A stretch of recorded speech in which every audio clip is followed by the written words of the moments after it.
Hola, ¿hay alguien por ahí?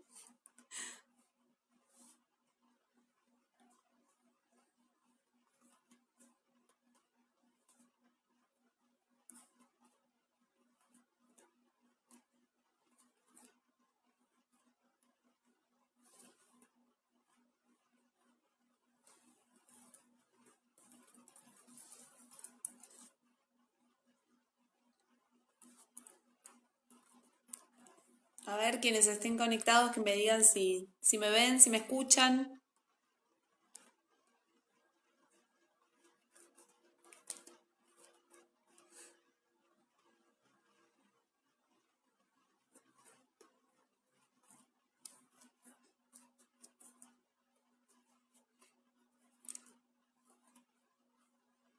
Bueno, ahí están saludando, ahí están saludando. Así que me deben ver. ¿Me escuchan bien? ¿Se escucha bien así?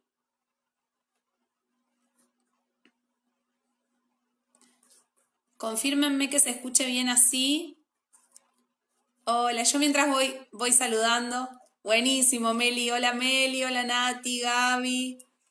Mientras se suma más gente, yo voy saludando a la gente que conozco. Hola, Gise.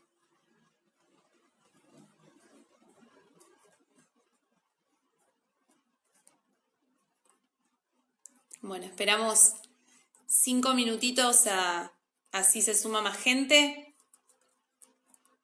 y arrancamos.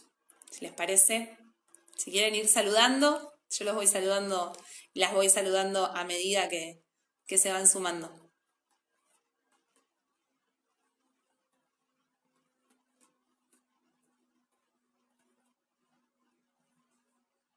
Hola, Ye. Hola, Sol.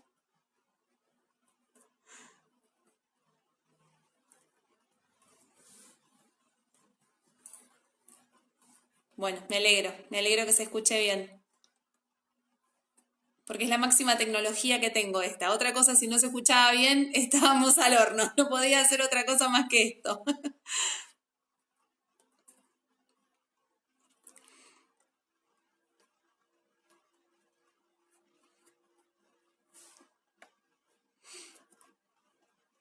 Bueno, esperamos unos minutitos más a ver si se quiere sumar alguien más y arrancamos.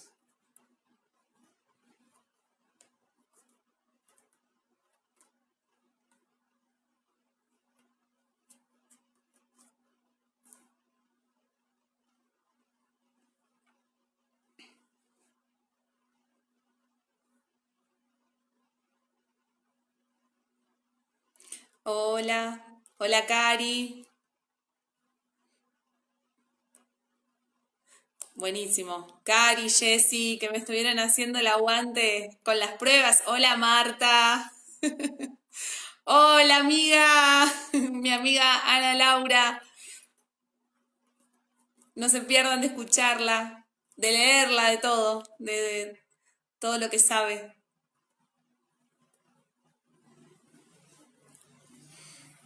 Hola Mariela, qué lindo, cuánta gente. Ay, gracias amiga.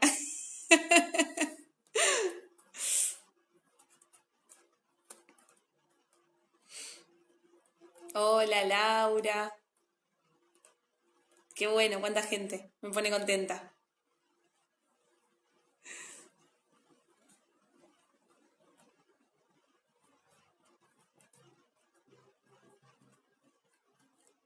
Bueno, 2 minutos más y empezamos.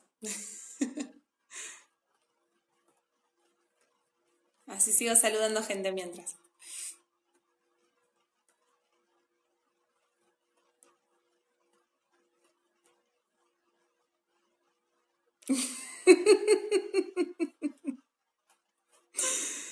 Ay, me río de los chistes internos de mi amiga.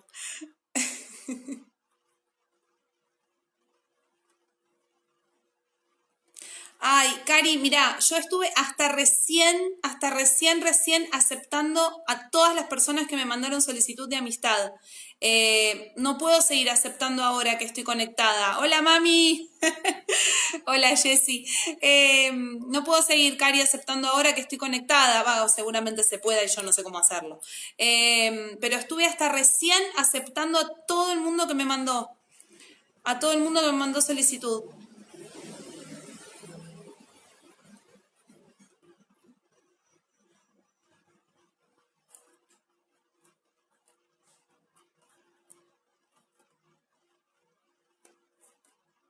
Hola, Cari. Otra Cari, Cari Marchese, ¿cómo estás? Tanto tiempo. Nos encontramos en la virtualidad.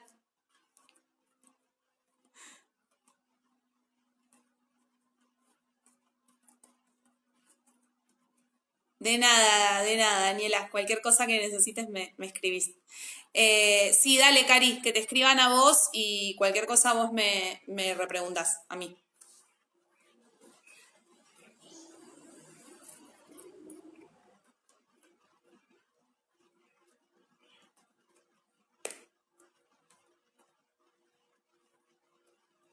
Bueno, ¿les parece que vayamos arrancando? ¿Sí?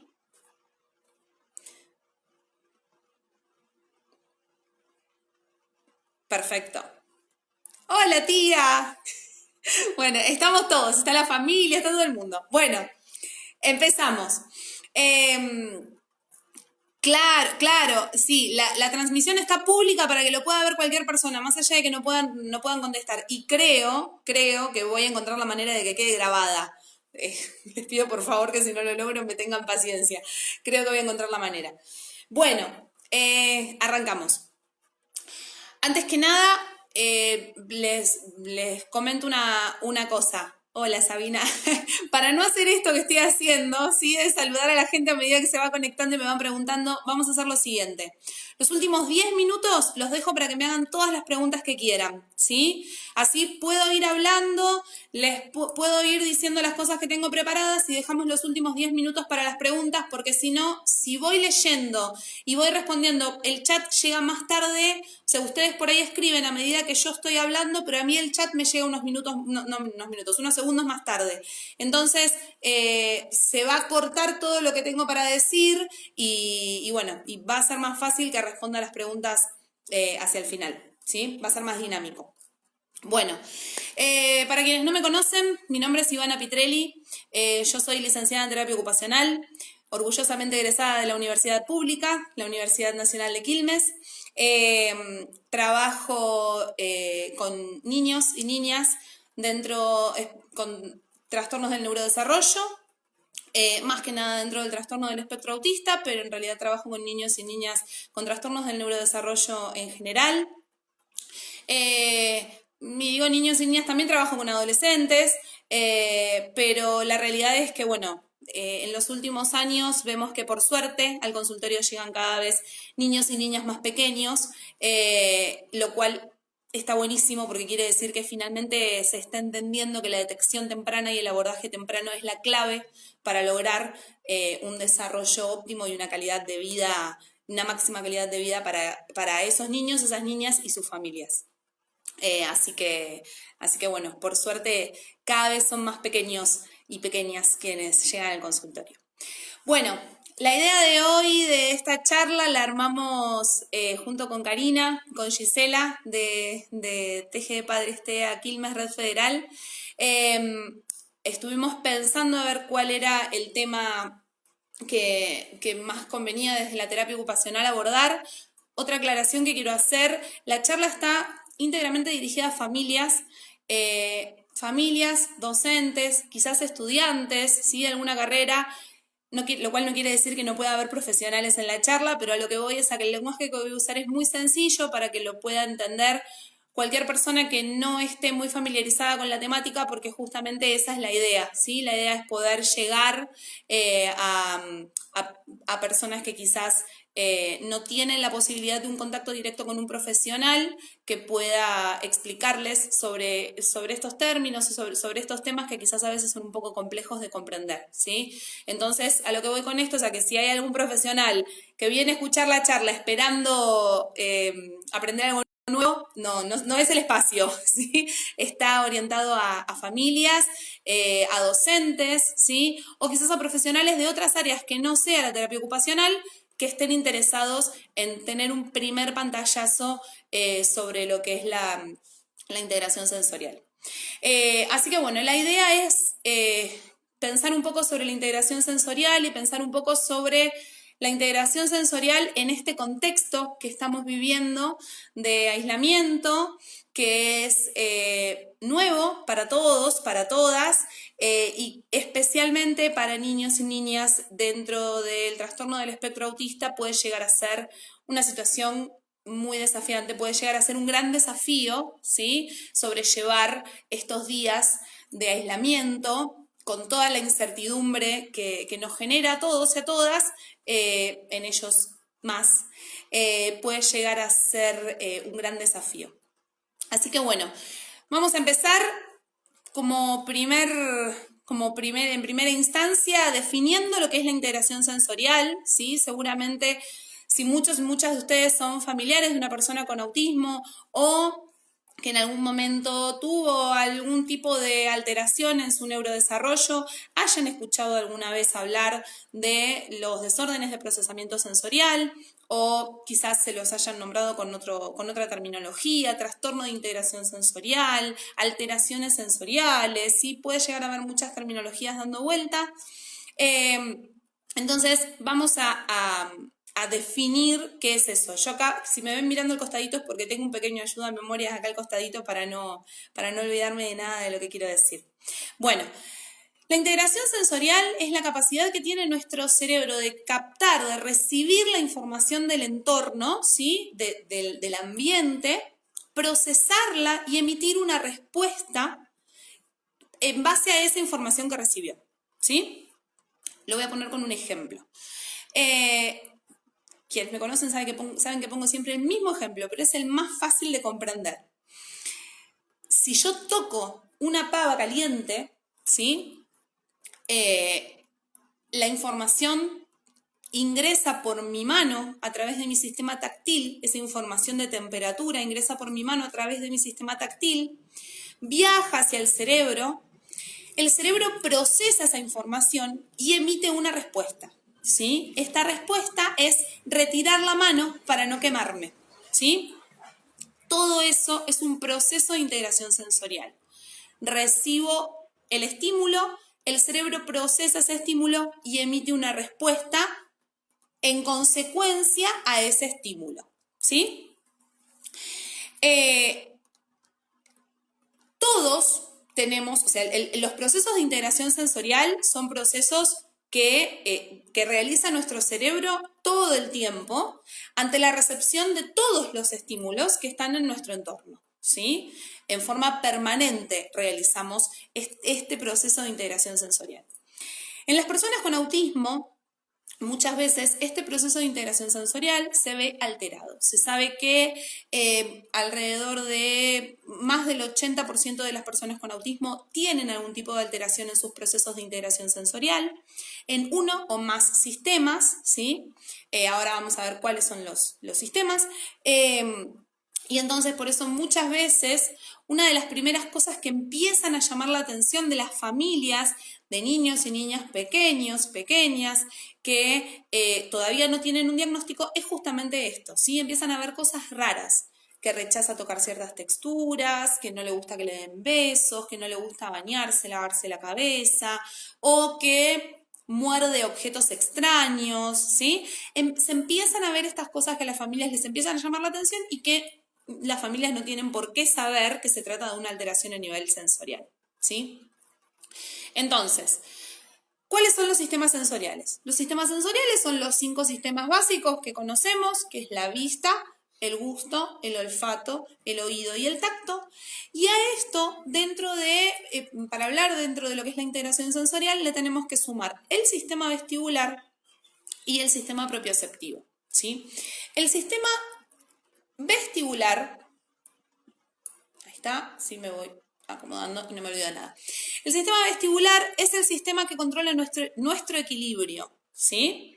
Y el sistema propioceptivo es el sistema que le envía al cerebro la información sobre la posición, ¿sí? Y el movimiento que realiza nuestro propio cuerpo, ¿sí? Bueno, entonces, les había dicho que teníamos una información en el ambiente, en este caso habíamos puesto el ejemplo de la pava, ¿sí? De tocar la pava caliente, la información ingresa por nuestro sistema táctil al cerebro, el cerebro procesa esta información, emite la respuesta, ¿sí?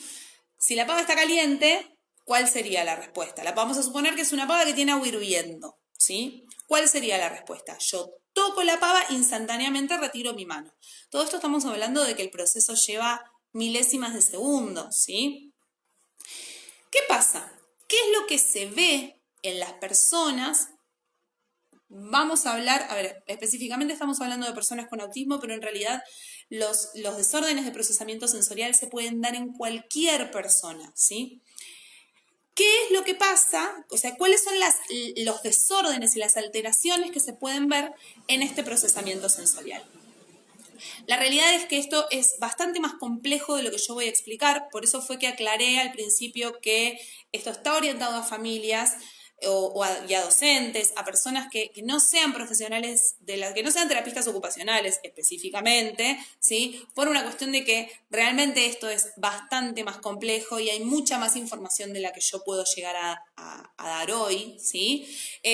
Pero justamente yo quiero hablar de las cosas más comunes que más frecuentemente las familias pueden ver en la casa y que no terminan de entender por qué es que están sucediendo. Entonces, lo que más comúnmente se ve es que ante el ingreso del estímulo tenemos hiperrespuesta o hiporrespuesta, ¿sí? Yo acá hice un dibujito, quiero que vean. ¿Se ve bien? Sí, se ve bien. Miren, hice el dibujo como yo estoy con la cámara frontal, el dibujo está escrito al revés, para que ustedes lo vean al derecho, ¿sí? Entonces, esto, para que ustedes lo puedan interpretar, es lo siguiente. Acá, donde está rosado y dice umbral, ¿sí? Ese es el nivel de estímulo mínimo que tiene que recibir nuestro cerebro para emitir una respuesta, ¿sí? Volvamos a la pava caliente. Vamos a suponer que yo le pongo agua a la pava, pongo la pava en el fuego con el agua fría y apoyo mi mano sobre la pava, ¿sí? Y la dejo apoyada. El agua se empieza a calentar, la pava empieza a tomar temperatura, esa temperatura empieza a trasladarse por mi sistema táctil, por mi sistema táctil que está en mi piel, a través de mi mano, va llegando a mi cerebro, ¿sí? En un primer momento es una temperatura baja, por lo tanto es una temperatura tolerable, por lo tanto mi cerebro no emite la respuesta de saca la mano que te estás quemando. Vamos a suponer que yo dejo mi mano colocada, ¿sí? Arriba de la pava. Dejo mi mano colocada arriba de la pava. Recibo estímulo, estímulo, estímulo, estímulo, estímulo, estímulo. Cuando llego al umbral, ¿sí? Cuando llego al mínimo de estímulo que necesita mi cerebro para emitir una respuesta, o sea, cuando la pava toma una temperatura suficiente que el cerebro empieza a registrar como peligrosa, ¿qué hace el cerebro? Emite la respuesta, saca la mano, ¿sí? Entonces, yo necesité recibir una determinada cantidad de estímulo hasta llegar a ese umbral, ¿sí? En donde se emite la respuesta. ¿Se entiende? Si no se entiende, díganme que no se entiende y vamos con otro ejemplo. ¿Qué pasa? Este umbral de respuesta en todos y todas nosotras y nosotros es diferente. Y ante todos los tipos de estímulos es diferente, ¿sí? Yo, por ejemplo, soy una persona que tiene un umbral de respuesta vestibular muy bajo. Entonces yo me subo a una hamaca de una plaza, me hamaco 2 veces y me mareo y me da ganas de vomitar, ¿sí? Hay otras personas que se pueden subir a una hamaca y estar hamacándose por media hora y nunca se van a marear, ¿sí? Entonces, y yo no tengo ningún trastorno de integración sensorial. Entonces, a lo que voy es, todos tenemos un umbral diferente para todos los tipos de estímulos, ¿sí? ¿Qué pasa con las personas que tienen alteraciones en el procesamiento sensorial? Los dos tipos de alteraciones más comunes que se ven son la hiporrespuesta y la hiperrespuesta. ¿Qué es esto? En la hiporrespuesta se necesita mucho estímulo, mucho estímulo hasta llegar al punto en donde el cerebro emite una respuesta. En una persona que es hiperresponsiva, ¿sí? O hipersensible, esto también es otro término que a veces que se usa indistintamente, hiperresponsiva, hipersensible, hiporresponsiva o hiposensible. En una persona que es hiperresponsiva o hipersensible, con un poquito, apenas un poquito de estímulo, ya se emite la respuesta, ¿sí? Entonces, vamos a volver a poner otro ejemplo, ¿sí? Una persona, vamos a seguir con el ejemplo de la pava, porque es muy clarito. Una persona que es hiporresponsiva, ¿sí? Va a dejar su mano puesta en la pava, el agua se va a ir calentando,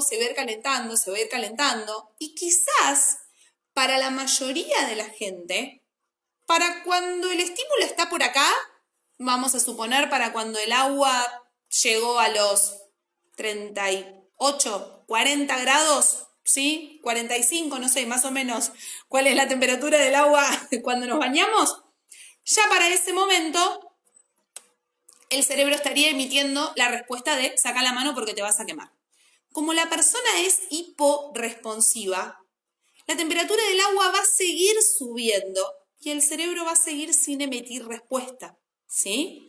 Entonces, lo que puede llegar a pasar es que para cuando emita la respuesta, por ahí ya estamos hablando de que el agua está, no sé, en 80 grados y esa persona se termina quemando, se termina haciendo una ampolla, ¿sí? Porque su cerebro necesitó mucho estímulo hasta llegar al punto de emitir la respuesta. Cuando la persona es hiperresponsiva, ¿sí? Quizás pone la mano en la pava, el agua está a 15 grados, ¿sí? Y esa persona ya saca la mano como si el agua estuviera hirviendo. Con muy poquito estímulo, el cerebro ya llegó a su umbral y emitió la respuesta, ¿sí? Bien, entonces, algo importante para tener en cuenta. No todos los sistemas sensoriales funcionan estrictamente de la misma manera, ¿sí? No quiere decir que porque tengamos un nene o una nena que es hiperresponsivo para el sistema táctil, por ejemplo lo que les decía del agua, quiere decir que va a ser hiperresponsivo en todos los sistemas, ¿sí? O viceversa, si es hiporresponsivo. Y tampoco quiere decir que una persona que es hiperresponsiva en un sistema o hiporresponsiva en un sistema lo va a hacer todo el tiempo y en todas las circunstancias, ¿sí? Y eso es muy importante que lo tengan en cuenta, porque a veces pasa que las familias no entienden cómo en la terapia o en un proceso de evaluación los nenes y las nenas responden ante determinados estímulos de una manera que no responden en la casa, ¿sí? Y lo que desde los espacios terapéuticos les tratamos de explicar es que muchas veces a los estímulos, de la misma manera que a las actividades, de la misma manera, ahí vi que está conectada Susi Jara, que puede dar aval de lo que estoy diciendo, de la misma manera que los procesos comunicativos, ¿sí? Muchas veces hay respuestas aprendidas, ¿sí? Entonces, los niños y las niñas responden de una determinada manera porque aprendieron que esa es la manera correcta de responder. Ahora, cuando uno lo saca o la saca de ese lugar de confort y los expone a otros estímulos, ¿sí? En este caso yo estoy hablando de estímulos sensoriales, pero podríamos pensarlo a cualquier tipo de estímulo, podríamos pensarlo en una situación comunicativa, una situación de juego, una situación de aprendizaje, ¿sí? Ahí es donde vemos que eso que pasaba en la casa, ¿sí? Era una situación aprendida, que en realidad la respuesta, ¿sí? La respuesta natural es la que estamos viendo en ese contexto que no es el contexto familiar, ¿sí? Y con esto aprovecho para engancharlo con lo que seguramente muchos y muchas de ustedes, si son familiares, son padres, madres, tíos, personas que están conviviendo con una persona con autismo en este momento de aislamiento, seguramente les debe estar pasando, y es que han reaparecido un montón de conductas que por ahí se habían trabajado en los espacios terapéuticos y que habían desaparecido, o que han aparecido conductas distintas, ¿sí? Que nunca habían aparecido, ¿sí? Que están apareciendo por primera vez, morder objetos extraños, tener alteraciones del sueño, dejar de comer cosas que antes comían, empezar a explorar distintos movimientos, no sé, treparse a lugares de la casa, buscar situaciones peligrosas cuando antes quizás eran niños o niñas súper cautelosos, ¿sí? Empiezan a aparecer un montón de conductas diferentes, ¿sí? Pero justamente por esto que les decía antes, porque la situación que se está viviendo actualmente, piensen que si es angustiante y ansiógena para nosotros y nosotras como adultos, adultas, que tenemos la posibilidad de racionalizar la situación, ¿sí? Imagínense para ellos, imagínense el contexto de encierro que están viviendo ellos y ellas. Entonces, es completamente esperable que cosas que habían desaparecido en esta situación actual vuelvan a aparecer, ¿sí? Entonces, voy a ir como muy rápido como para poder ir dando algunas cuestiones bien puntuales. Yo la realidad es que me había programado como para hablar de todos los sistemas sensoriales. Ya veo que son 4:30 y todavía sigo por la introducción. Así que voy a ir como con las cosas más puntuales, que seguramente son las que más están viendo en casa, como para poder darles ideas de cómo poder ir trabajando algunas de estas cuestiones, ¿sí? Bueno, algo que se ve muy... A ver, perdón, porque mi ayuda a memoria se me borró. Acá está. Algo que se ve con mucha frecuencia, ¿sí? Son las alteraciones en el procesamiento del sistema táctil, ¿sí? Entonces, les voy a ir dando ejemplos como para que ustedes puedan ir pensándolos en sus hijos, en sus hijas, y algunas ideas sobre qué podemos hacer en casa en estas situaciones. Quiero aclarar una cosa. Esto no son estrategias de tratamiento, ¿sí? La realidad es que la única forma de hacer tratamiento de integración sensorial es en un consultorio con una profesional o un profesional certificado para ello, con formación específica en integración sensorial, y nadie mejor que el terapeuta, la terapeuta de sus hijos o hijas las conoce y puede darles las estrategias específicas para trabajar, ¿sí? Esto es simplemente una idea general como para que ustedes puedan ir pensando en casa cómo poder, dentro de este contexto extraño que estamos viviendo, cómo poder ayudar en el procesamiento sensorial de sus hijos e hijas. Bueno, lo primero que les quería mostrar, que me olvidé, iba a empezar a hablar de los sistemas sensoriales y me olvidé de mostrarles algo clave y básico y que tiene que ver con el procesamiento sensorial, porque en realidad tiene que ver con el autismo en sí, ¿sí? Entonces es importante que lo tengan en cuenta, y es la agenda, ¿sí? Es súper importante que en este contexto tan poco común para todos y para todas, porque la realidad es que lo es también para nosotros como profesionales, nos hemos tenido que armar en un contexto de atención virtual al que realmente no estamos acostumbrados y vamos aprendiendo día a día de esto. Entonces imaginen que si esto es extraño para nosotros, para nosotras, imaginen para ellos. Entonces el uso de agenda realmente es algo que es importante, es muy importante que que lo puedan sostener. Yo entiendo, yo también soy mamá, yo también estoy luchando con la continuidad pedagógica y con todas esas cuestiones que trabajando en el medio y con el encierro en mi casa, entonces yo entiendo, ¿sí? La realidad que todos y todas estamos viviendo, pero realmente para las personas con autismo es muy importante el sostener las rutinas y muchas veces, como deben saber, el apoyo visual para el armado de rutinas es fundamental. Entonces, yo lo que puse acá, entiéndanme que los pictogramas, todos mis pictogramas de trabajo están en mi consultorio y yo ahora estoy en mi casa, como debemos estar todos y todas.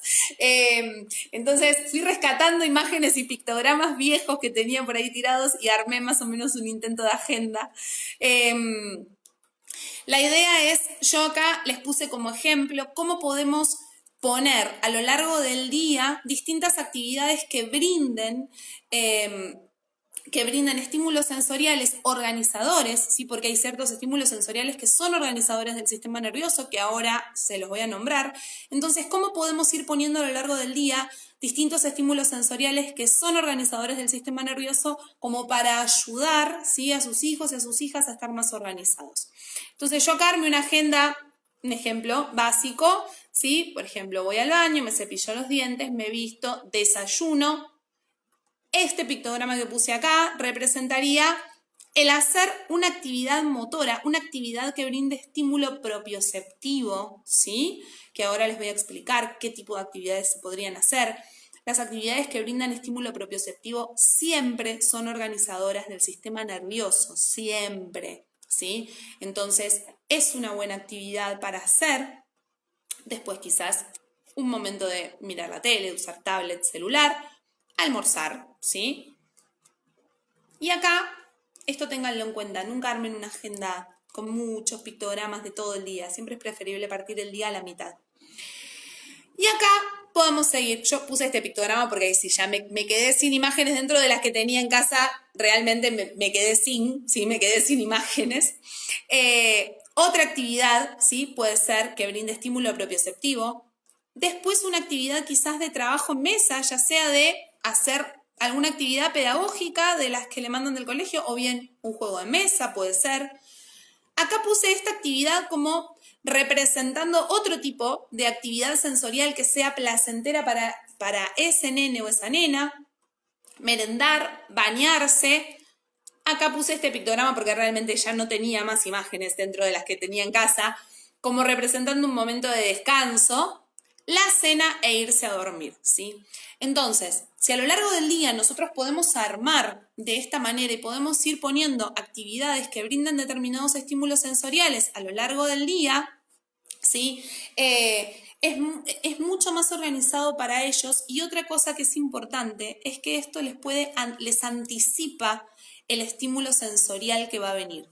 Porque en esto que yo les armé, ¿sí? En esto que yo les armé, los estímulos sensoriales no son solamente los espacios, ¿sí? De juego, como puede ser este, o como puede ser, a ver, ¿dónde más está? Este, ¿sí? Los espacios de juegos específicos en donde podemos hacer un juego motor, donde podemos hacer un circuito, un jugar con pelotas, con túneles.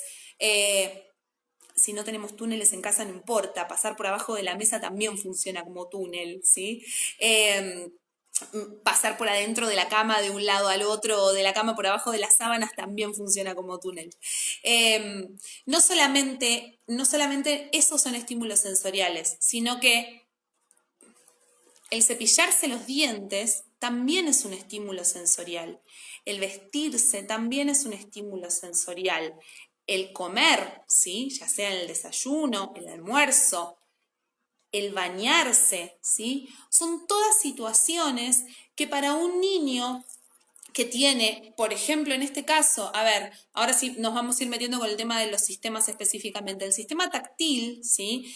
¿Se acuerdan que les dije? Hiperresponsivos, hiporresponsivos.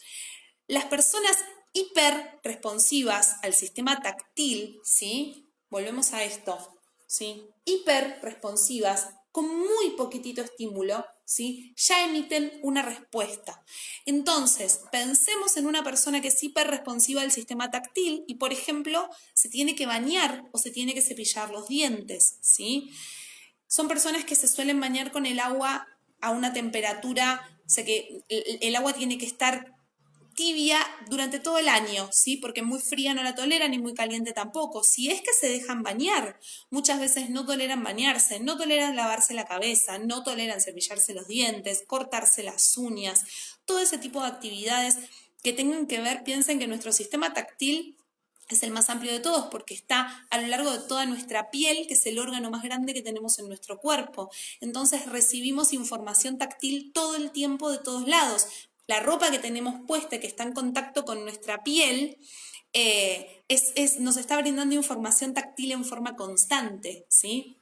Entonces, las personas con hiperrespuesta en el sistema táctil están todo el tiempo enfrentándose con estímulos que les resultan aversivos, que los rechazan todo el tiempo, desde cuando se levantan y mamá, papá, el hermano, la hermana se acercan a darle un beso, ¿sí? Ya ese simple estímulo le puede resultar aversivo, o la sábana que le roza mientras está durmiendo, ¿sí?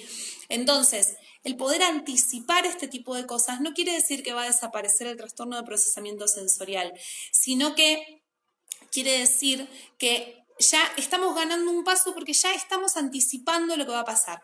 Y como todo, ¿sí? Como nos está pasando a nosotros y a nosotras ahora, que no podemos anticipar cuánto tiempo más vamos a estar en esta situación de aislamiento, y eso nos pone muy ansiosos y ansiosas, todo lo que se pueda anticipar bajan los niveles de ansiedad. Entonces, si ese niño, esa niña sabe que, por ejemplo, después de merendar, se va a ir a bañar, el poder anticipar eso ya baja un poquito el nivel de ansiedad, ¿sí? Entonces, todos los niveles sensoriales, todos los sistemas sensoriales, perdón, se me hizo una nube. Todos los sistemas sensoriales, ¿sí? Tienen una forma de ser abordados. Entonces, insisto en esto no es, mi idea acá no es dar estrategias de tratamiento, pero sí como para que puedan tener en cuenta algunas cosas. Entonces, si ustedes detectan que su hijo, hija, es hiperresponsivo a nivel táctil, o sea que rechaza este tipo de estímulos con los ejemplos que yo les di antes, rechaza ciertas texturas de ropa, rechaza, no quiere ensuciarse las manos, no hay forma de hacerlo trabajar con témperas, con espumas, con polenta, con arroz, con ese tipo de cuestiones, ¿sí? La forma de contrarrestar este estímulo es brindando mucho tacto profundo, ¿sí? Entonces, cuando lo vamos a agarrar, siempre con firmeza, ¿sí? Con la ropa que se ponga que sea ajustada, lo más ajustada posible. El tacto siempre tiene que ser profundo, nada de tacto suave. Piénsenlo en ustedes. Piensen qué pasa cuando, sin poder anticiparlo, una persona roza nuestra piel, ¿sí? Suavemente, otra persona o algún objeto, una pluma, roza suavemente nuestra piel. ¿Qué pasa? ¿Cuál es la respuesta? Nos genera lo que llamamos piel de gallina, ¿sí? La piel se tensa, los músculos se tensan, se paran los pelitos y hay una respuesta como, más allá de que quizás sea un estímulo placentero, hay una respuesta como de rechazo, hay una mínima respuesta aversiva, ¿sí? ¿Qué pasa ante un estímulo de tacto profundo? Por ejemplo, el hacer un masaje, ¿sí? Cuando nos vamos a hacer un masaje, ese estímulo de tacto profundo, ¿sí? De una mano presionando firmemente contra nuestra piel, nos relaja y organiza nuestro sistema nervioso. Entonces esa es la idea, que la forma de acercarse y de tocar a una persona que es hiperresponsiva a nivel táctil siempre sea desde el tacto profundo, ¿sí? Bueno, también tenemos, también hay personas que son hiporresponsivas a nivel táctil, que son personas que justamente están buscando todo el tiempo este tipo de estímulos, ¿sí? Que tocan todo, que se llevan muchas cosas a la boca, ¿sí? Cosas muchas veces que no son comestibles. Es frecuente ver que muerden objetos metálicos por la sensación que eso genera a nivel oral, ¿sí? Llaves, pilas, clips, cosas realmente peligrosas. Entonces, lo que en ese caso se puede hacer es justamente brindar ese estímulo de una manera segura, ¿sí? Si son personas que toleran distintos tipos de alimentos, se les pueden dar alimentos crujientes, cereales, zanahoria cruda, apio, grisines, galletas duras, las galletas marineras, esas que son bien duras. Bueno, poder brindarles, hay un montón en el mercado, hay un montón de mordillos, ¿sí? Para descargar toda la parte de... Para descargar, mordiendo distintos objetos. Lo que sí les digo que tengan en cuenta esto, que siempre sean objetos que estén pensados para que sean llevados a la boca, ¿sí? Digo esto porque muchas veces hay juguetes de goma que se venden en distintos lugares, en jugueterías, juguetes para el agua, por ahí, que la goma no está pensada para ser llevada a la boca y muchas veces la pintura que tiene es tóxica o se sale, ¿sí? Del muñeco y entonces podemos llegar a terminar teniendo un problema de intoxicación porque se tragó un pedazo de pintura o se tragó un pedazo de goma que no estaba pensado para ser ingerido.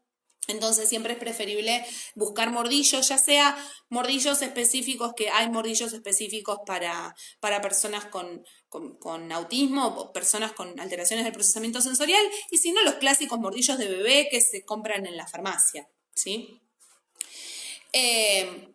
Bueno, voy a ir pasando porque veo que estoy re justa con el tiempo, entonces voy a ir pasando. Igual si quieren después otro día podemos hacer otro, o puedo buscar de dejarles el material escrito como para que lo puedan leer.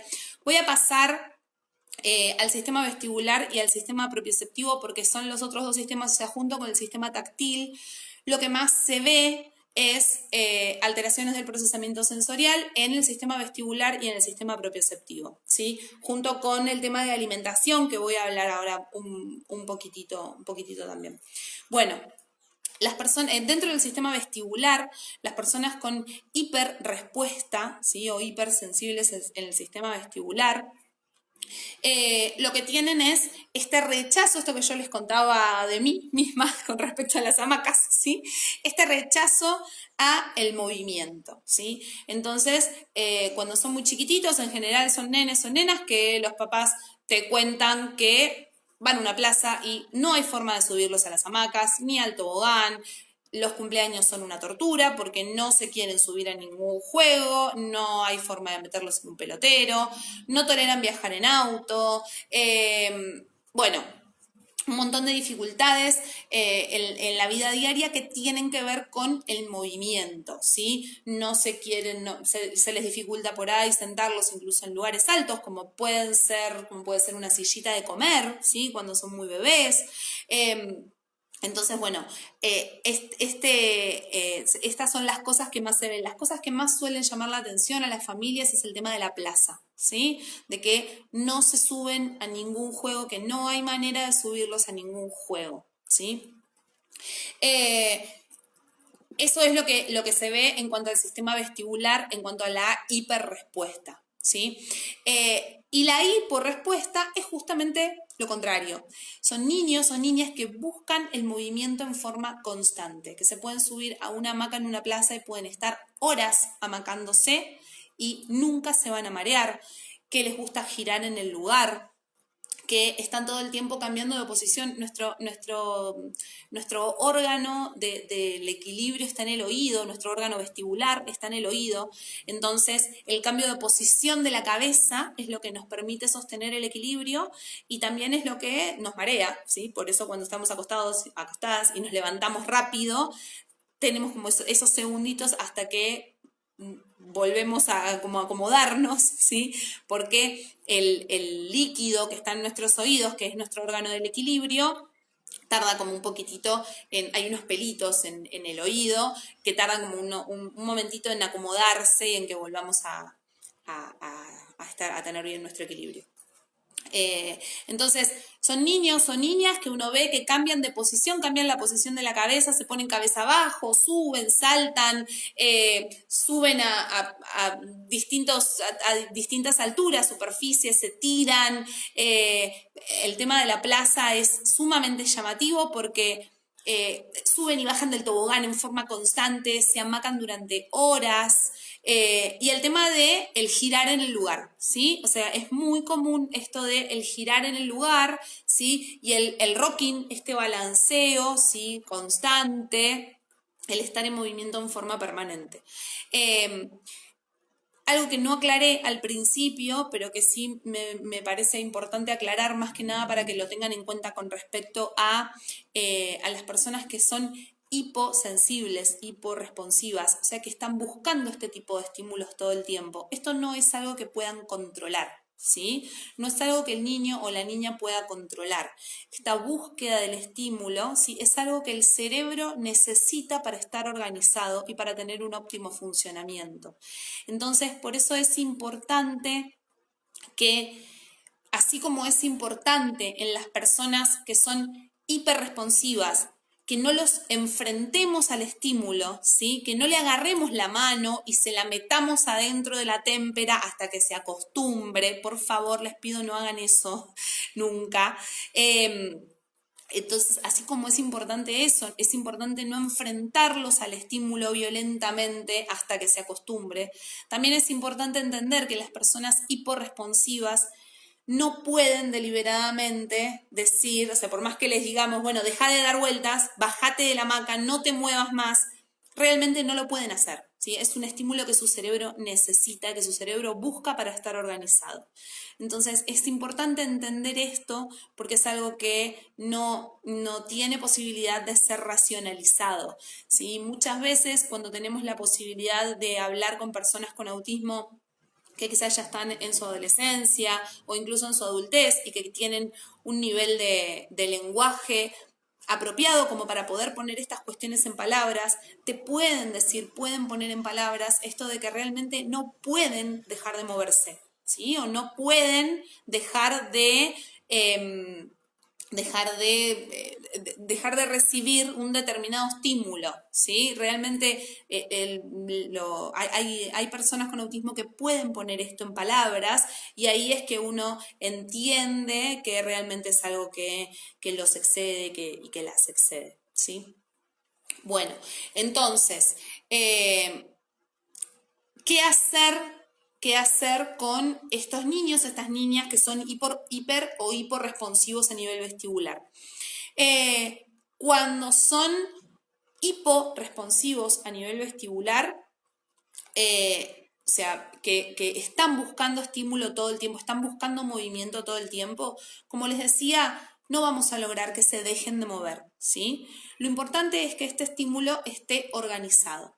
Entonces, lo que podemos hacer desde casa es pensar en distintas actividades, distintas situaciones, ¿sí? Y esto va muy hilado con la hiporrespuesta a nivel propioceptiva, ¿sí?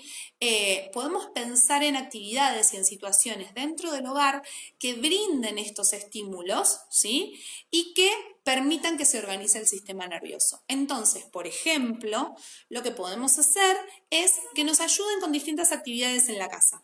Por ejemplo, no sé, que nos ayuden a mover muebles de lugar, que ayuden a trasladar objetos, por ejemplo, a poner la mesa, bueno, y que si nos ayudan a poner la mesa, que no lleven todo junto, ¿sí? Que lleven de a un vaso, que lleven de a un cubierto, de a un plato, de a una servilleta, cosa de que tengan que ir y volver a la mesa la mayor cantidad de veces posibles, ¿sí?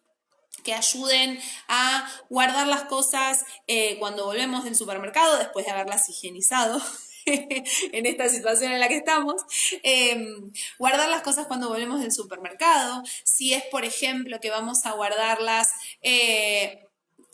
no sé, en una alacena que está alta, entonces por ahí poner el objeto en el piso y que tenga que agarrarlo, subir a un banquito y guardarlo, ¿sí? Este cambio de posición, ¿sí? Desde el piso hasta el alto, brinda un montón de estímulos propioceptivos porque nuestros músculos y nuestras articulaciones se están moviendo y estamos realizando distintos trabajos de fuerza muscular que le están mandando información a nuestro cerebro todo el tiempo y aparte también brinda estímulo vestibular porque estamos cambiando de posición, nuestra cabeza se está moviendo desde el piso hacia arriba y eso brinda información a nuestro sistema vestibular, ¿sí? Yo les digo este ejemplo, pero lo pueden pensar con cualquier cosa. Podemos pedirles que nos ayuden a ordenar el placar, ¿sí? Y a sacar cosas de un placar y a volver a guardar cosas en un placar en distintos niveles, ¿sí? Poner cajas en el piso y que nos las tengan que pasar a nosotros que estamos por ahí arriba, parados arriba de un banquito. No sé, que puedan colaborar en la limpieza y el orden en el hogar, en la actividad que se les ocurra, ¿sí? Siempre teniendo en cuenta y pensando en esto, pensando en el cambio de posiciones y pensando en las actividades con peso, ¿sí? En el que carguen peso y en el que puedan empujar o trasladar cosas con peso. Entonces ahí estamos haciendo una combinación de un estímulo vestibular, ¿sí? Por el cambio de posición y un estímulo propioceptivo por el cargar peso y por el hacer actividades que impliquen fuerza muscular, ¿sí? Y ahí engancho con lo que es el sistema propioceptivo, que como les decía es el sistema que le brinda a nuestro cerebro la información sobre nuestros músculos, nuestras articulaciones y sobre cómo nuestros músculos y nuestras articulaciones están posicionados y cómo se mueven, ¿sí? Y que el sistema propioceptivo siempre es organizador de la conducta, es organizador de la parte emocional, es organizador de todo, ¿sí? El sistema propioceptivo es organizador de todo. ¿Sí? Yo estudié con una persona hace mucho tiempo que decía, cuando no sabes qué hacer, da estímulo propioceptivo, porque nunca te vas a equivocar, ¿sí? Entonces, cuando no sabemos qué hacer, cuando no sabemos cómo organizar a los nenes y a las nenas, cuando ya no sabemos qué actividad brindarles para que estén organizados, siempre tenemos que pensar en alguna actividad motora. Pero tengamos una cosa en cuenta. Una actividad motora no es sacarlo al patio y decirle, corre, ¿sí? Y que corra indefinidamente hasta que se canse, porque no se va a cansar, ¿sí? Una actividad motora es una actividad que tenga un principio y un fin concreto, ya sea un juego o ya sea una actividad en el hogar, ¿sí? Esto que yo les estaba diciendo, de quizás guardar las cosas que traemos del supermercado, bueno, yo pongo en el piso una bolsa en donde hay, no sé, 10 cajas de leche. Y el objetivo es que agarre de a una y que las vaya guardando en la alacena que está en alto, ¿sí? Eso tiene un principio y un fin concreto. Cuando terminó de guardar las 10 cajas de leche, la actividad terminó, ¿sí? Podemos pensarlo también desde una actividad lúdica. Bueno, hacemos una rayuela en la cual tenga que ir desde el inicio de la rayuela hasta el final de la rayuela. En cada pasada de la rayuela tenga que trasladar una pieza de un rompecabezas, ¿sí? Es un rompecabezas de 6 piezas. Para cuando terminó de trasladar las 6 piezas, arma el rompecabezas, finalizó la actividad, ¿sí? Hay un inicio y un fin concreto, ¿sí? Entonces, cualquier actividad que implique trabajo muscular y trabajo del cuerpo con un inicio y un fin concreto, ¿sí? Va a brindar estímulo propioceptivo y va a ser organizador de la conducta, ¿sí?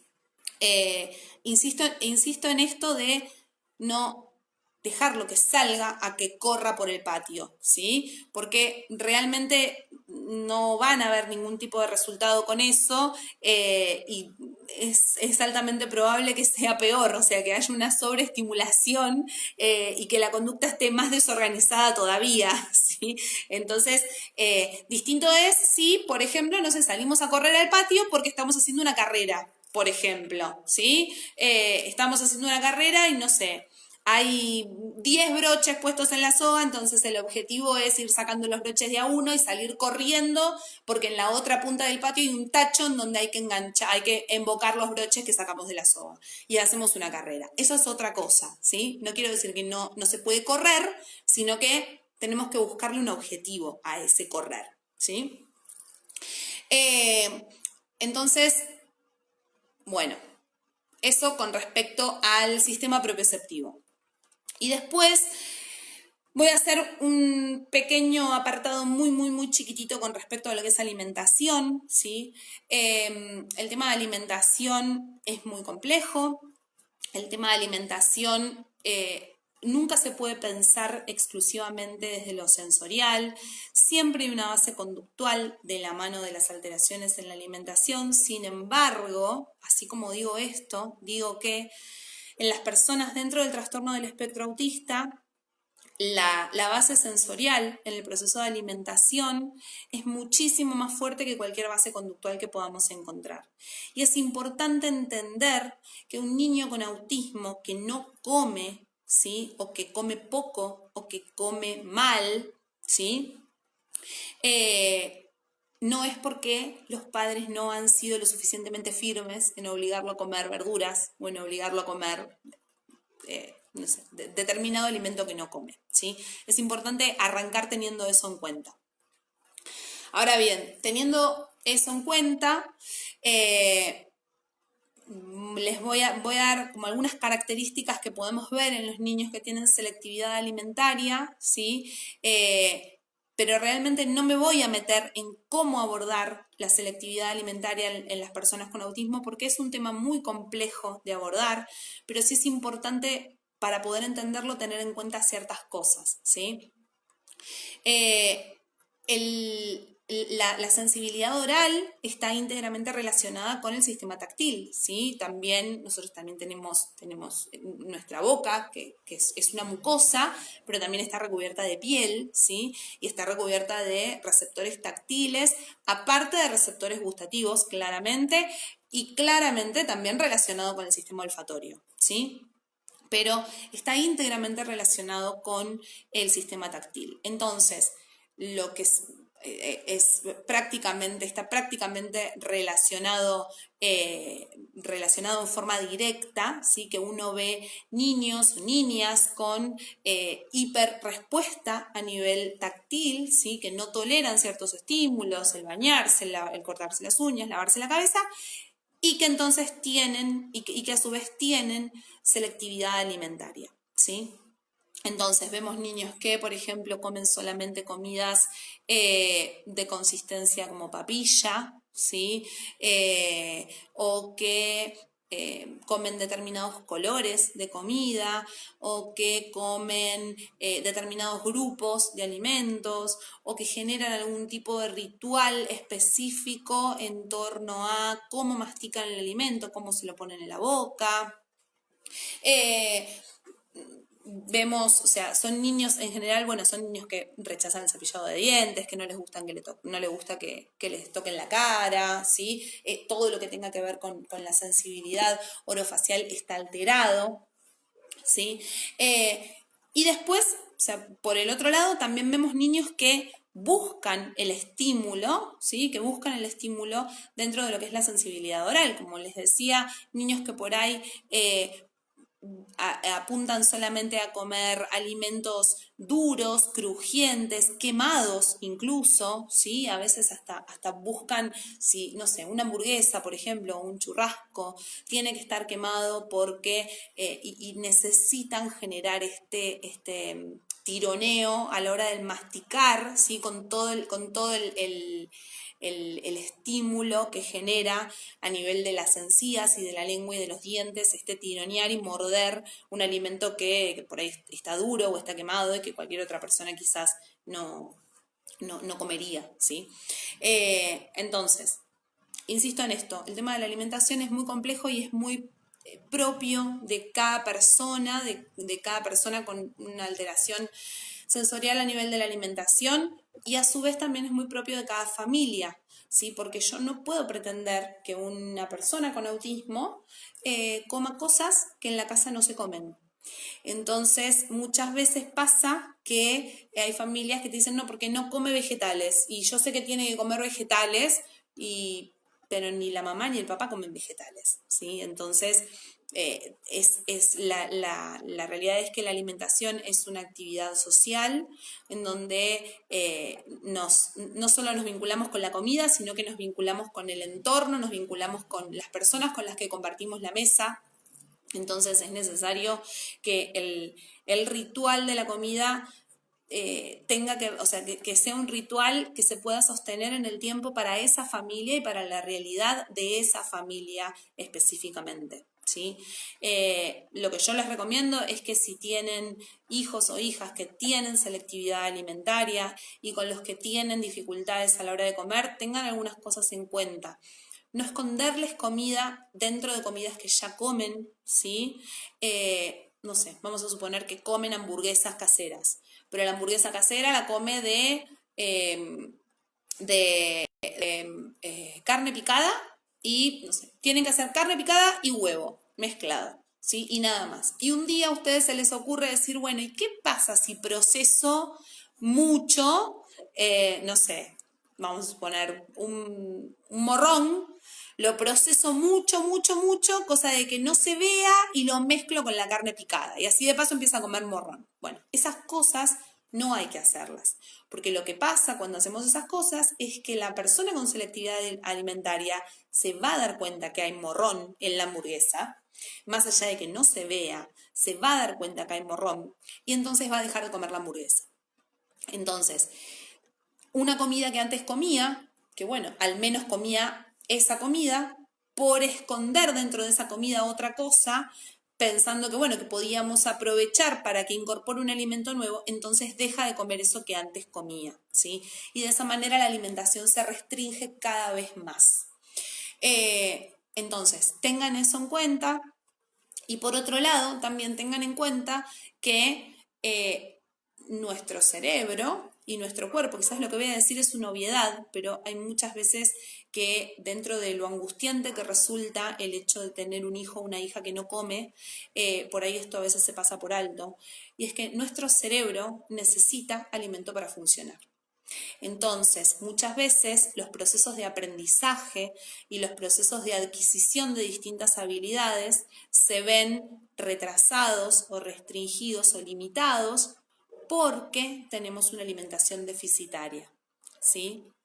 Entonces, no hay que perder de vista nunca la consulta clínica, porque a veces lo que pasa en las familias de niños y niñas con autismo es que en la vorágine de los tratamientos y de las órdenes médicas y de las obras sociales que todos y todas padecemos todo el tiempo, a veces se pierde de vista que son niños o niñas, igual que todos, que necesitan ir al control pediátrico una vez al año, como todos, una vez al año cuando son más grandes, cuando son más chiquitos con más frecuencia, como todos los niños y todas las niñas, y que necesitamos saber que clínicamente están bien, que están creciendo bien en su peso y en su talla, que el pediatra o la pediatra tiene que estar al tanto de cuáles son sus características de alimentación para saber si hay algún nutriente que está faltando, si hay algo que hay que suplementar, si hay algún estudio específico que hay que hacer desde el punto de vista clínico que no tiene que ver con su condición del espectro autista, sino que tiene que ver con la clínica de cualquier persona, ¿sí? Entonces es importante no perder eso de vista porque muchas veces se olvidan de esto las familias, nos olvidamos de esto los profesionales también, ¿sí? Y entonces se ven alterados ciertos procesos de aprendizaje, ciertos procesos de adquisición de ciertas habilidades, porque hay algo clínico que está interfiriendo y no tiene que ver con el autismo, ¿sí? No perdamos de vista que son niños o niñas o adolescentes o adultos con autismo, pero que el autismo no nuble el desarrollo de esas personas con respecto a las alteraciones clínicas que podemos tener cualquiera de nosotros y de nosotras, ¿sí? Así que bueno, Yo llevo hablando 1 hora ya. La verdad es que quienes me conocen saben que seguiría hablando. Pero bueno, me encantaría. Yo vi que me estuvieron mandando algunas preguntas. Perdón, no las leí. Mándenmelas de vuelta. Porque realmente si me las ponía a leer no podía seguir hablando y iba a ser un lío. Así que ahora les respondo específicamente las cosas que me quieran preguntar. Quienes hayan mandado, mándenlas de vuelta. Y bueno, Cari, si tenés gente que te haya mandado algo que yo no las tengo. ¡Ay, María Laura! Hola, gracias. Si tenés alguien que te haya mandado, Cari, algo, mándamelo y respondo algunas cuestiones específicas. Después, si alguien me quiere escribir por privado, no tengo ningún inconveniente. Me escriben por Facebook o me mandan un mail. Mi mail es ivanapitrelli, con doble L, todo junto, @yahoo.com.ar. Así que cualquier cosa, si me quieren consultar algo, yo respondo, no tengo ningún inconveniente. Así que bueno, si me quieren preguntar algo, estoy disponible para alguna pregunta que me quieran hacer específicamente. Espero acá los tiempos de la tecnología. A ver.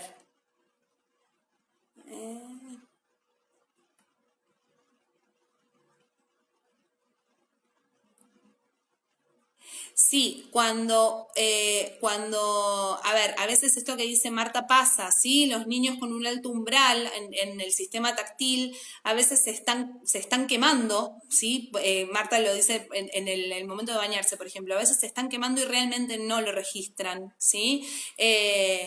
La realidad es que ahí es en donde tenemos que estar como adultos, tenemos que estar ahí, ¿sí? Para ir chequeando estas cosas, porque realmente esto puede llevar a consecuencia de un problema realmente, o sea, a ver, se puede quemar, ¿sí? Básicamente. Entonces tenemos que estar ahí para controlarlo, ¿sí? No deja de jugar con los cierres. A ver, tengamos en cuenta una cosa. Una característica de las personas con autismo, tengan en cuenta por favor que cuando me mandan, no sé. Ah, miren, esto lo estoy descubriendo, perdón, pero yo soy tecnológicamente un poco limitada. Hago así y veo las preguntas viejas. Ok, bueno. Tengamos en cuenta una cosa. Los rituales dentro del autismo, ¿sí? Los rituales y los intereses restringidos y los intereses repetitivos y poco usuales son una característica propia de las personas con autismo, ¿sí? Pretender que una persona con autismo deje de tener rituales, que deje de tener intereses restringidos, que deje de tener intereses inusuales, es como pretender que deje de tener autismo, ¿sí? Es una característica de su condición. Entonces, estas cosas van a aparecer todo el tiempo, ¿sí? Sí, Cari, puede ser hiper e hiposensible a la vez con distintos estímulos. Van a aparecer todo el tiempo estas cosas, ¿sí?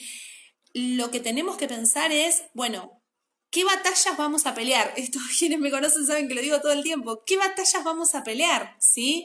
Si yo tengo un niño que su interés es por los cierres, ¿sí? Y que se organiza y se regula subiendo y bajando los cierres y lo hace en un momento en donde, no sé, quizás está mirando la televisión y mientras mira la televisión se sube y se baja el cierre de la campera, ¿sí? La realidad es que eso no interfiere en su desempeño, con lo cual no vamos a poner energía en eso, ¿sí? Si me vieron, a ver, ¿dónde quedó? Acá.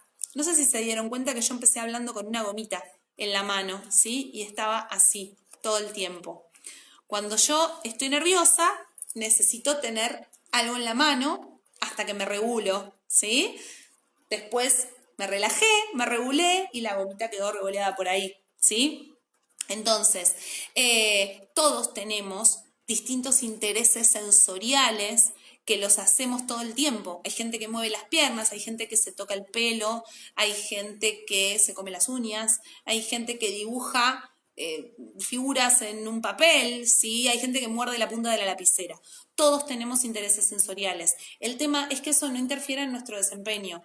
Si ese niño que le interesan los cierres, cada vez, o sea, cuando va caminando por la calle, se tira encima de cada persona que ve para abrirle y cerrarle la campera, bueno, eso sí es algo que tenemos que trabajar. De cualquier modo, eso, en ese ejemplo que estoy dando hay una base sensorial, pero hay una base conductual muy importante, ¿sí? Hay un montón de técnicas desde lo conductual para trabajarlo. Pero no perdamos esto de vista, no perdamos de vista en cuáles son las batallas que vamos a librar, ¿sí? Porque si no, perdemos el foco y en vez de trabajar sobre las cosas que modifican la calidad de vida de la persona con autismo, nos estamos enfocando en querer que la persona deje de tener autismo, ¿sí? Y esa persona tiene una condición en su desarrollo. Esa persona va a tener autismo siempre. Lo que tenemos que trabajar es en lograr en maximizar su calidad de vida, ¿sí? No en que desaparezcan las conductas que hacen que esa persona entre dentro del trastorno del espectro autista, ¿sí? Bueno, a ver. Sí, las conductas que se hayan modificado por esta situación de encierro se van a volver a modificar, pero eso se va, o sea, a ver, cosas que se habían logrado y que ahora en esta situación de encierro parece como que se perdieron, ¿sí? No se van a perder para siempre, ¿sí? Van a volver a instalarse. Piénsenlo en cualquiera de nosotros y de nosotras, ¿sí? O sea, seguramente yo estoy teniendo unas alteraciones de sueño terribles, por ejemplo, me estoy durmiendo a cualquier hora, estoy teniendo pesadillas, o sea, cosas espantosas que nunca me pasan, ¿sí? Y eso no quiere decir que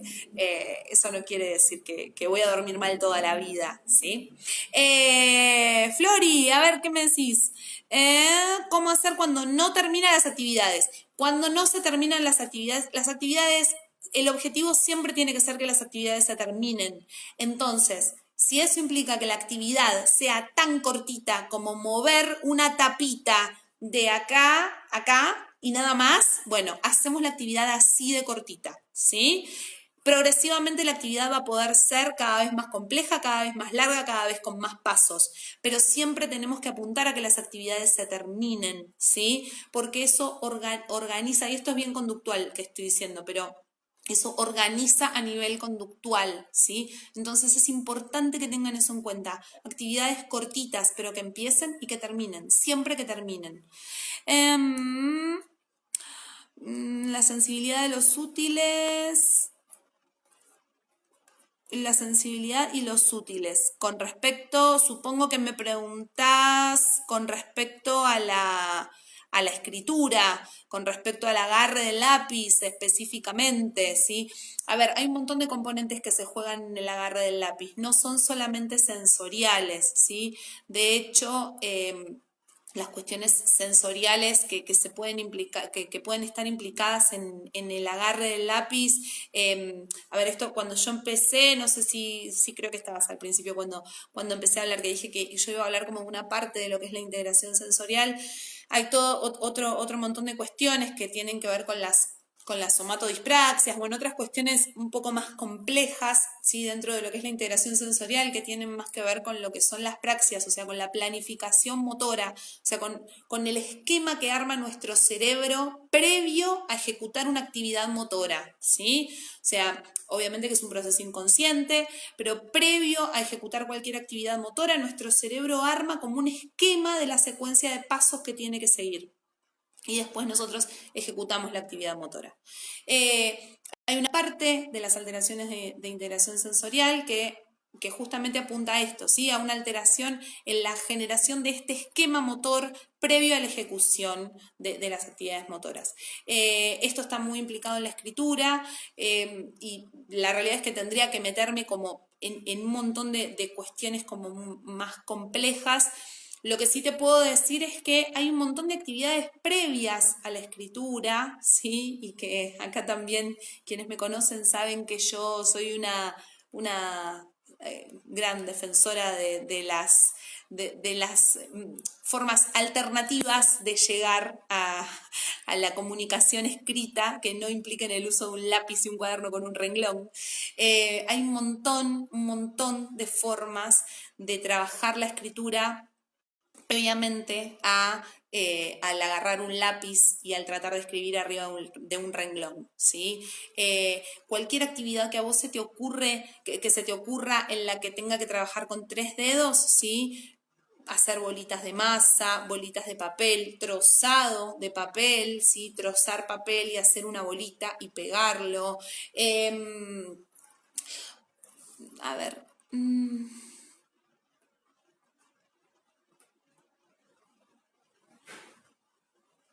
Sí, bueno, ahí lo leo, Cari. Si querés, Cari, lo que podemos hacer.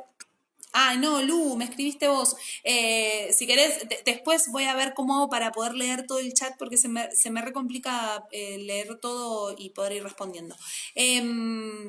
Entonces, cualquier actividad que se te ocurra que implique el uso de 3 dedos, abrir broches, por ejemplo, que te ayude a colgar la ropa y entonces puedes abrir, que tenga que abrir los broches, ¿sí? O jugar con pinzas, a atrapar cosas con pinzas, o incluso, bueno, no conozco a tu hijo o a tu hija, pero si quizás puede comprender una consigna de juego, como que, por ejemplo, no sé, que tenga que pescar bolitas, ¿sí? Embocarlas, pero que solamente pueda usar 2 dedos o 3 dedos y pescarlas y embocarlas, ¿sí? O embocar escarbadientes, no sé, en una botella de gaseosa, hacer un pequeño agujerito y que tenga que agarrar y embocar escarbadientes en el pequeño agujerito de la botella, ¿sí? Hay un montón de juegos y un montón de actividades que podemos hacer para trabajar el fortalecimiento de estos 3 dedos, que son los implicados en la escritura, más allá de que la escritura tiene un montón de etapas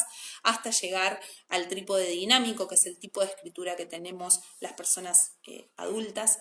Pero hay un montón de actividades que se pueden usar y que se puede trabajar.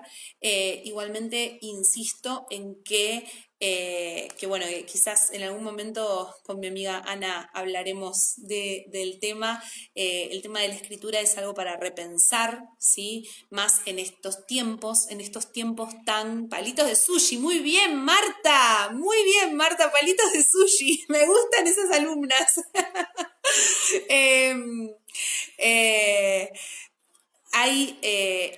Me parece que en estos tiempos en donde, más en esta situación puntual en la que estamos, en donde todos estamos siendo tan dependientes en un punto de la tecnología, me parece que es un buen momento para repensar el tema de la escritura, repensar el tema de la escritura dentro del ámbito educativo, y acá me empiezo a meter, necesariamente me meto en la parte educativa porque me apasiona la educación inclusiva. Soy una ferviente defensora de la escuela inclusiva y de las aulas diversificadas, y me parece que es un buen momento para que repensemos la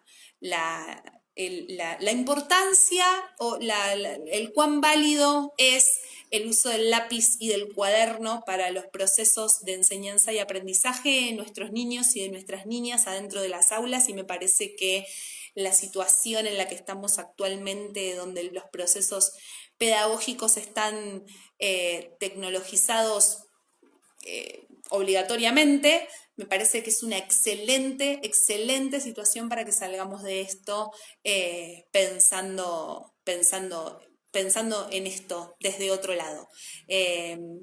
Me parece necesario, me parece un debate que debe darse necesariamente en pleno siglo XXI como el que estamos. Necesitamos el debate con respecto al uso del lápiz y el cuaderno y la escritura dentro de nuestras escuelas. Así que bueno, a ver, hay un montón de preguntas. Se me pone mal no responder todas. Yo podría estar hablando todo el día, ¿eh? Así que, a ver, voy a tratar de ir para atrás para leer algunas cosas más. A ver, ay, esto se mueve, me cuesta tanto entender esto, perdón. ¿Ven? Es necesario el debate porque ni yo puedo usar mi propio, ni yo puedo usar mi propio chat. Ay, no sé cómo hacer, perdón.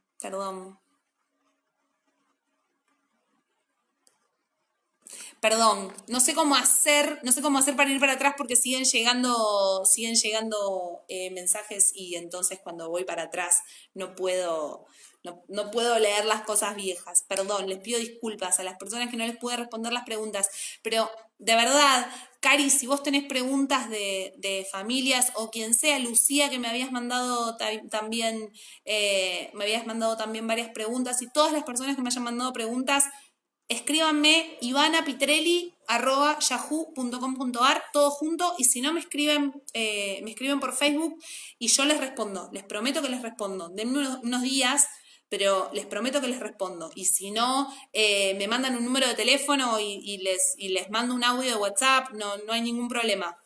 Pero yo les prometo que les respondo. Así que bueno, no sé si hay alguna otra pregunta. Sí, Gabriela, vamos a hacer estamos en eso con Ana, armando algo sobre educación inclusiva. La realidad es que, bueno, me meto un poquito, muy cortito educación inclusiva. La realidad es que con Ana, bueno, como se imaginarán, con Ana hablamos todo el tiempo, y hablamos todo el tiempo de educación inclusiva. Y ahí me mandaste una, Cari, aprovecho y la respondo. Bueno, a ver, eso que dice Cari, que muerde y se ríe. La realidad es que es muy probable que haya un componente sensorial ahí, sí, pero ahí hay un componente conductual, ¿sí? O sea, ahí hay un componente conductual, claramente. Realmente necesitaría otro vivo para hablar de cuestiones conductuales, porque si empiezo ahora termino a las 7 de la tarde. Pero hay un componente conductual, ¿sí? En este morder y reírse, morder y mirar y buscar, eso es claramente un llamado de atención, y la realidad es que ante eso somos los adultos, del entorno de esos niños y esas niñas quienes reforzamos esas conductas, ¿sí? Y me incluyo porque como terapeutas lo hacemos también muchas veces, reforzamos ese tipo de conductas porque las respuestas que nosotros y nosotras emitimos sin querer, son reforzantes para ese niño y esa niña, y justamente ese niño lo está haciendo porque busca la respuesta. Sí, Lucía, escribime, después te respondo todo. Busca la respuesta que nosotras le estamos dando. Bueno, cierro. Si algún día quieren que haga uno de conducta, yo no tengo problema. Hacemos uno de conducta y vemos estas cuestiones conductuales. Bueno, cierro rápido con esto de educación inclusiva. Sí, con Ana la realidad es que esta realidad virtual que estamos viviendo nos está llevando a repensar un montón de cuestiones dentro de la educación. Nos está llevando, como les decía, a ver, tanto Ana como yo, o sea, somos mamás, estamos lidiando con la continuidad pedagógica, nosotras también, desde nuestros lugares personales. Así que bueno, también estamos repensando esto y repensando mucho de que qué buena oportunidad que es esta como para repensar los procesos de enseñanza y aprendizaje, y para realmente poder empezar de una vez por todas a pensar en aulas realmente diversificadas y en un proceso de educación realmente inclusiva, con planificaciones basadas en el diseño universal de los aprendizajes. Y bueno, nada, ya vamos a estar hablando sobre eso. Así que bueno, espero que les haya sido útil, espero que les haya gustado. Yo estoy disponible para cuando quieran, cuenten conmigo. Si quieren que un día hagamos un vivo sobre conducta, no tengo ningún problema. Ya vamos a estar hablando sobre DUA, vamos a estar hablando sobre aulas diversificadas, y sobre educación inclusiva, y sobre nuevos paradigmas dentro de la educación, y para que todos apostemos a que realmente de esto podamos salir mejores, por lo menos dentro de lo que es nuestros procesos educativos, al menos. Bueno, ya me fui para la educación. Me apasiona, perdón. No lo puedo controlar. Así que bueno, Muchas gracias a todos y a todas que estuvieron ahí leyendo. Perdón si dejé un montón de cosas sin contestar. Porque bueno, realmente me resulta, es la primera vez es la primera vez que hago esto. Hice más o menos 4 o 5 pruebas con distintas personas a ver si funcionaba bien. Y bueno, nada, me cuesta mucho esto de poder ir leyendo. Les quiero responder a todos, a todas, y no puedo, no me da el tiempo, se me borran los mensajes antes de terminar de leerlos. Así que, así que bueno, gracias por estar. Ya saben, cualquier cosa me escriben, no tengo drama, me mandan su número de celular y yo les mando un audio y les contesto lo que les pueda contestar. Así que bueno, muchas gracias a todos y a todas por estar ahí. Les mando un beso grande. Escribime, Lucía, escribime y te contesto toda, te contesto todo. Bueno, les mando un beso grande a todos y muchas gracias por estar. Sí, queda subido. Voy a tratar de no mandarme ninguna macana. Voy a tratar de no mandarme ninguna macana ahora cuando lo termino, porque de Facebook te pregunta si lo querés guardar. Voy a tratar de no mandarme ninguna macana y guardarlo para que lo puedan ver. Así que, bueno, muchas gracias a todos y a todas por estar ahí.